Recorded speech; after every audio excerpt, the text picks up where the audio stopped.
Hello, I'm Gordon Lang, editor of CameraLabs.com. I'd like to give you a brief video tour around the Nikon D3000. Here it is, the D3000. This is Nikon's latest budget entry-level DSLR and the true successor to models like the D40 and the D60. I've got it mounted here with the DX 18 to 55mm VR lens, and this is the typical lens that you'll see sold with the D3000 when you buy it in a kit. Now the D3000, like many of Nikon's other recent DSLRs, borrows a great deal from its predecessor and also cherry picks a few extra features from other models in the range. So let's take a look at the highlights. The D3000 is equipped with exactly the same 10 megapixel CCD sensor as its predecessor, the D60, and also the D40X and D80 before them. Now this sensor is capable of delivering some really great looking results, and you can see exactly how the D3000 compares against its biggest rivals, the Canon EOS 1000D or Rebel XS and the Sony Alpha A230 in my full review over at CameraLabs.com. However, it's important to note right now that by inheriting this older sensor, the D3000 unfortunately has neither live view nor movie mode facilities. Although to be fair, there aren't movie modes on any budget DSLRs right now, and live view isn't necessarily a foregone conclusion either. Around the back of the camera, Nikon's fitted a bigger screen than before, a 3-inch model, although the same 230K resolution as its predecessor.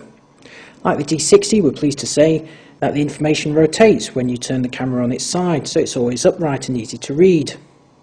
Unfortunately though, the bigger screen has come at a small price. Anyone familiar with the D60 will notice that the sensors below the viewfinder are now missing. These used to switch the screen off when you brought your eye to the viewfinder.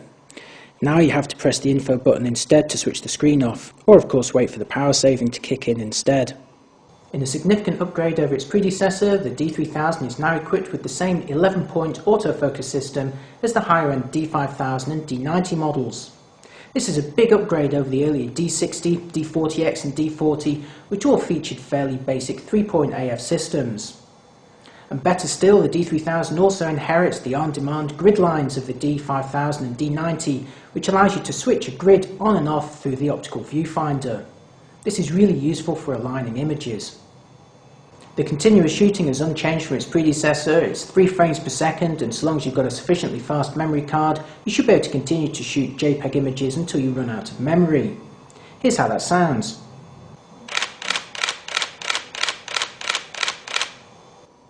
Externally, the D3000 greatly resembles its predecessor, the D60.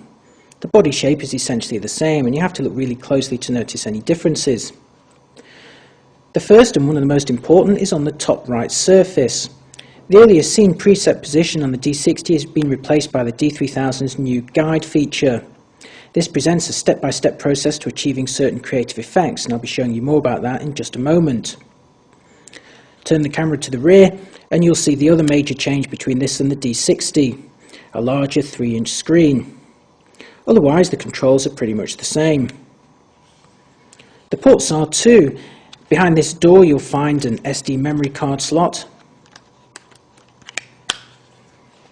Below the camera, the battery compartment. Unfortunately, there's still no official battery grip option. And to the side of the camera, behind this single door, 2 ports. At the top, a standard TV output, and at the bottom, a USB port. So unfortunately, Nikon has not been able to fit HDMI to this camera. The Nikon D3000 is all about ease of use and making first-time DSLR owners feel as much at home as possible, and this starts by inheriting the already friendly user interface of the D60. Like that model, there's a graphical representation of the aperture and shutter speed on the left-hand side of the screen, and to show how that works, I've switched into aperture priority mode here, indicated by the letter A, and I'm going to turn this thumb wheel here to show you what happens.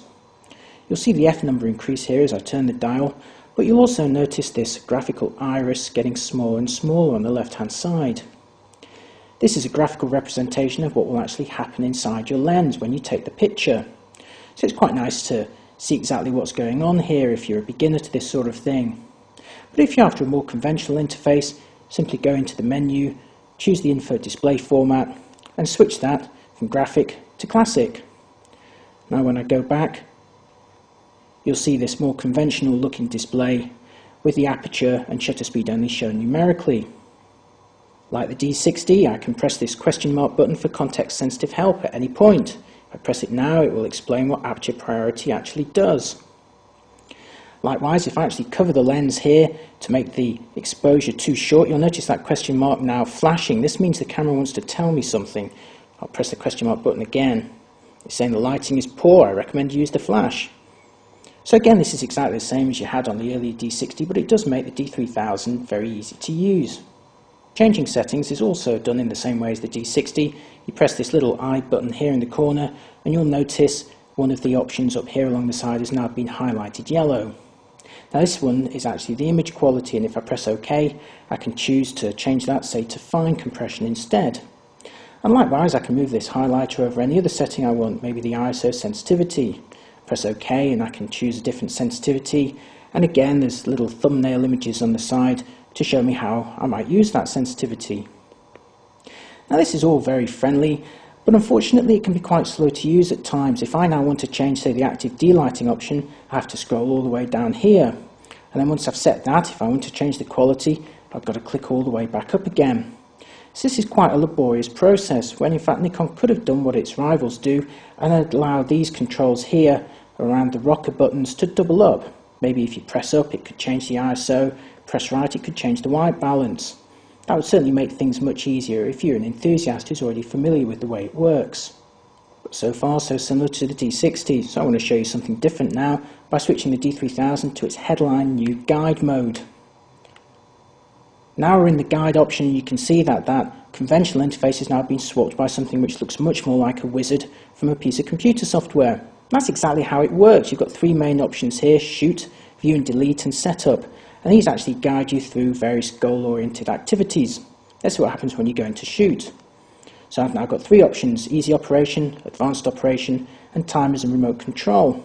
If I go into easy operation, this is basically a friendlier way to access various scene presets. If I go back and have a look at advanced operation, this presents an easier way to access aperture and shutter priority. For example, maybe I want to soften backgrounds on a portrait. I click right and it says, I'm going to put you into aperture priority. I go, OK, that's fine. And now it says select the desired aperture. So I'm now increasing that, but down here it's saying choose lower f numbers to blur the background. So I'll do that, choose the lowest f number available, click OK, and now I'm ready to start shooting. Alternatively, try more settings. And at any point I can go back and choose a different option. For example, now maybe I want to freeze motion. Here it's saying I'm going to switch you into shutter priority mode. Click OK, and now choosing the shutter speed here, and it's saying choose faster shutter speeds to freeze the motion. Now this is all very well, but it still requires that you know a little bit about cameras, because it's saying choose a faster shutter speed. Well, what does this number actually mean here? If you already understand photography, you'll know that shutter speeds are expressed normally as fractions. But for a complete beginner, they may not know that going up to 1/500 would be twice as fast as 1/250. But remember, we are in the advanced options mode. If you go back, you can always choose the easy operation instead. Go back again, and you see a similar interface for viewing photos or going through the setup. Again, this shows a nicer, simplified view of those setup menus. So the guide mode certainly makes things much easier for complete beginners, and this is a key selling point for the D3000. And finally, I want to go back to a normal shooting mode to show you a couple of ways that Nikon's discreetly but usefully changed some of the playback options. I press the play button to show an image that I took earlier. Previously, you could pretty much only show the brightness histogram. In order to see RGB histograms, you had to go into a colour balance retouching menu. Well, no longer. The D3000 inherits similar playback menus to higher end bodies. As such, if I push up, you can see the brightness histogram and advanced shooting information there. Several pages of more details. There's some flashing highlights. And there, finally, the brightness and red, green and blue histograms, all directly from the play menu without any tricks involved. The D3000 also features a number of in-camera retouching tricks. If I go to the menu here, go down to the retouching menu, there's quite a neat miniature effect. This works in a similar way to using a tilt-shift lens, and it works best with views which are looking down from a great height. Here's a handy one that we actually use for our coverage examples. It's saying now select an area. I'm going to go for this one here, and to preview the effect I'm going to press the magnify button. And you can see what this has done is kept this thin strip here in sharp focus and blurred the rest of the image, and this makes it look like a small model. The effect may be quite discreet to see on the screen here, but it really is quite fun in practice. The Nikon D3000 is one of the most affordable and approachable DSLRs on the market today. Nikon's really succeeded in its goals to make this camera as easy to use as possible. The context-sensitive help system of earlier Nikon DSLRs was already pretty good, but Nikon's further enhanced that with the new guide mode on the D3000. If you're a complete beginner, just switch this camera to guide and it will take you through the various processes involved to achieve those creative effects that you've always wanted to get, but never been quite sure how to achieve. Then behind the scenes you've got that sophisticated 11-point autofocus system and Nikon's legendary metering to ensure a very high success rate on your photographs. So all in all, the D3000 is ideal for beginners, somebody who's buying their very first DSLR. But while it can delight these users, it can also frustrate those more experienced owners. The user interface is a little bit too slow for accessing various settings. You could be pressing buttons many times just to change things like the sensitivity or white balance. Now that's not going to bother many beginners, but it will bother some enthusiasts who are just after a DSLR on a budget. There are also a number of other aspects that are actually missing from the D3000 that enthusiasts may expect to get, and I've detailed all of those in my review at cameralabs.com.